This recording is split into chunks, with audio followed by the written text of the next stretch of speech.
Mon nom, c'est François Brault.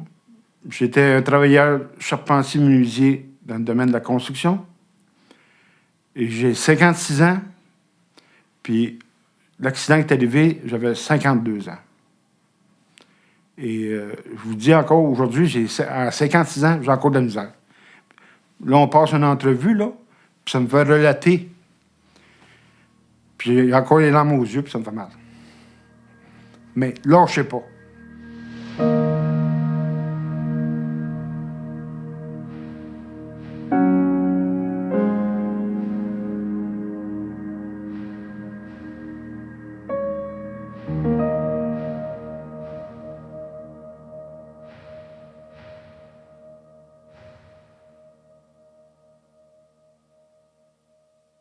J'adore les gros projets. C'est un projet de 3,5 millions. Il fallait que je le mette clé en main le 1er juillet. Mais ça a terminé que c'était un cadeau empoisonné parce que c'était mal préparé à la base, au début. J'avais 5 heures de métier à m'occuper. Je suis compagnon, charpentier-menuisier. J'étais chef d'équipe. Là, j'étais plus que chef d'équipe. J'étais contremaître, puis j'étais chargé de projet en même temps. Je faisais tout. Il fallait que je m'assure pour tout l'ensemble. Non seulement des employés qui venaient travailler sur le chantier, mais les sous-contractants pour la couverture, les peintres, les tireurs de joints.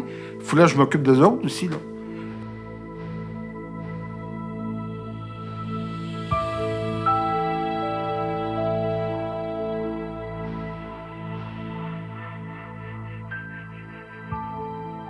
Le lendemain, j'ai commencé à travailler. La sûreté provinciale est arrivée. Il dit, qu'est-ce que tu fais là? Il dit, tu sais pas, mais on surveille ton chantier parce qu'on doute. Ton voisin s'est fait briser vite. Suite à ça, la CCQ est arrivée. Vérification des cartes. Puis la CSST, là, elle était toujours là. Elle se postait en avant de la bâtisse, en plus. La CCQ, une fois, est venue avec le ministère des Finances du Québec, provincial, fédéral, et un responsable aussi de la CSST au niveau fiscal. Là, il voulait rencontrer chaque employé qui travaille pour moi. L'assurance chômage aussi était là. Mais je peux vous dire une chose. La seule personne qui n'a pas passé là, c'est le curé de la paroisse. À un moment donné, je pensais que c'était pour en finir un jour, mais c'était tous les jours. Il y avait des problèmes.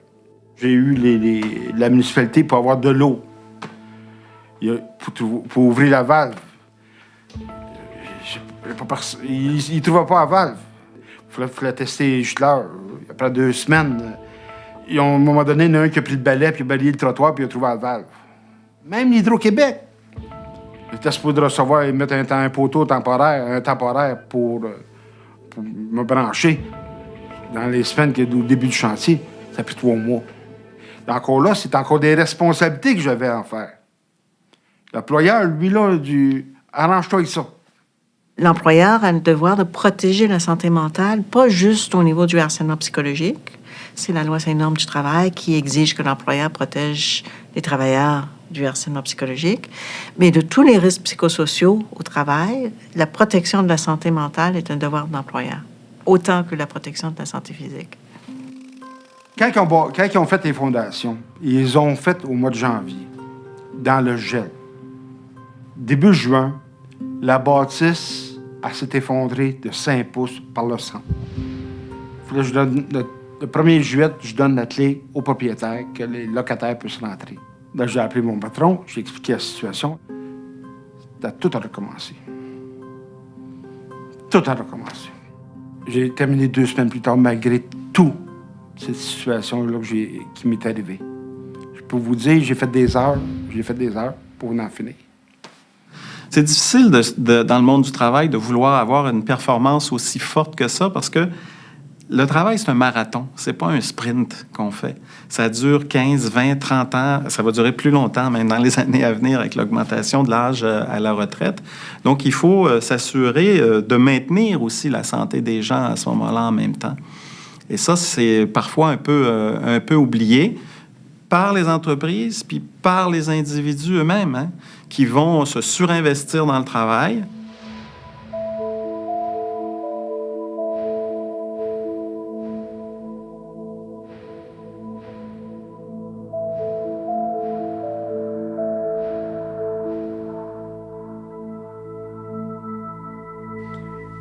quand j'ai sorti hors du chantier, quand je suis arrivé à Québec, j'ai comme décompressé.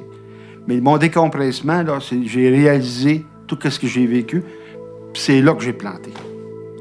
Parce que je fonctionnais sur l'adrénaline, mais quand je suis arrivé chez nous, là, j'ai planté. Puis quand il m'a dit, le boss, là, mais c'est fini pour aujourd'hui, tu as fini de travailler pour nous autres. Là, j'ai pété les plombs. L'employeur n'a pas le droit d'exercer des représailles à votre égard si vous exercez un droit prévu par la loi. Et il y a une protection.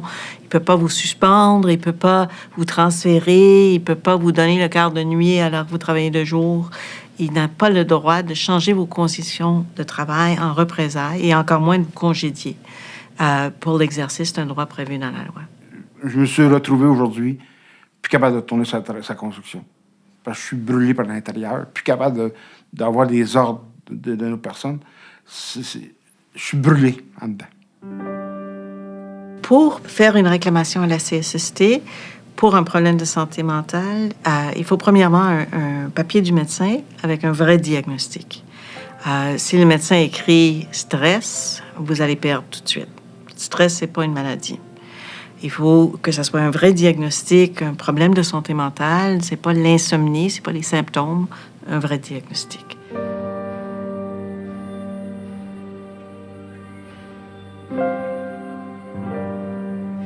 Deuxièmement, il faut documenter les causes de votre problème de santé. Alors, décrire les événements dans la réclamation elle-même, décrire les causes selon vous, quels sont les événements qui ont mené à votre état actuel, et pas juste l'événement qui a déclenché la dernière crise, si à un moment donné vous n'êtes plus capable, mais qu'est-ce qui a mené à votre vulnérabilité? Est-ce que ça fait des mois et des mois que ça va de moins en moins bien?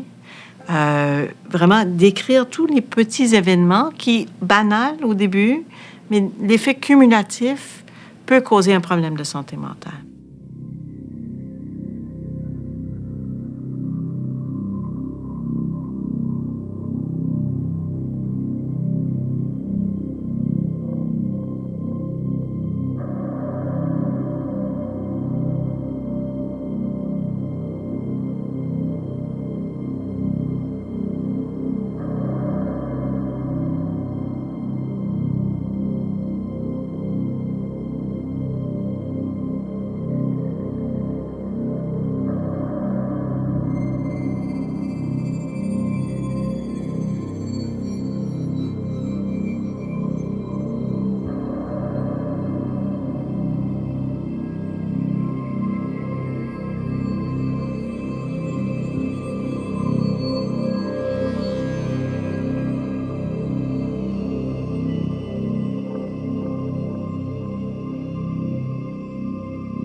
Il faut donc les noter, en être conscient, idéalement être accompagné par un conseiller syndical ou par un ami ou collègue au travail qui peut vous aider lorsque vous êtes évidemment très pris dans votre propre cause, mais qui peut vous accompagner et vous donner l'heure juste. Idéalement, il faut aller chercher des témoins. Il faut savoir c'est qui était là lorsque tel événement est arrivé, leur demander est-ce qu'ils seraient prêts à témoigner pour vous. Des fois, c'est pas nécessaire que les gens témoignent. La CSST, c'est sur dossier. Mais déjà, pour vous de savoir que vous avez des témoins, ça va vous aider à monter votre dossier et à faire en sorte que vous allez pouvoir aller jusqu'au bout du processus. J'avais fait une demande à la CSST, il a rempli les papiers. Puis j'ai fait la demande. Puis après un mois et demi après, j'ai reçu un appel de la CSST. Une Madame X, là, dans l'espace de 2-3 minutes, 5 minutes, elle a décidé que j'étais pas malade. Au téléphone, on pouvait me décider tout ça. Là. Encore là, mais j'ai pas baissé les bras, je lâche pas. Ce qu'il faut savoir, c'est que en première instance, donc la première décision de la CSST, il arrive très, très, très souvent que la décision va être négative. Parce que l'évaluation est faite par l'agent Il n'y a pas de témoignage, il n'y a pas d'opportunité pour faire entendre des gens. Et les travailleurs et travailleuses doivent savoir qu'ils doivent persister. Ils doivent demander une révision du refus et ils doivent aller jusqu'à la commission des lésions professionnelles, qui est la dernière instance. On ne peut pas aller plus loin après ça. Ceci dit, nos études comme juristes, on regarde la jurisprudence de la CLP, puis j'ai fait plusieurs études sur plusieurs années. Bon an, mal an, c'est à peu près 46 % des appels à la CLP de travailleurs, des cas où le travailleur demande d'être reconnu pour une lésion psychologique, à peu près 46 % sont acceptés. Alors, on a des chances de gagner à la CLP si on monte un bon dossier, si on a des témoins, si on a une bonne preuve médicale, si on documente les faits qui expliquent pourquoi on a développé un problème de santé mentale.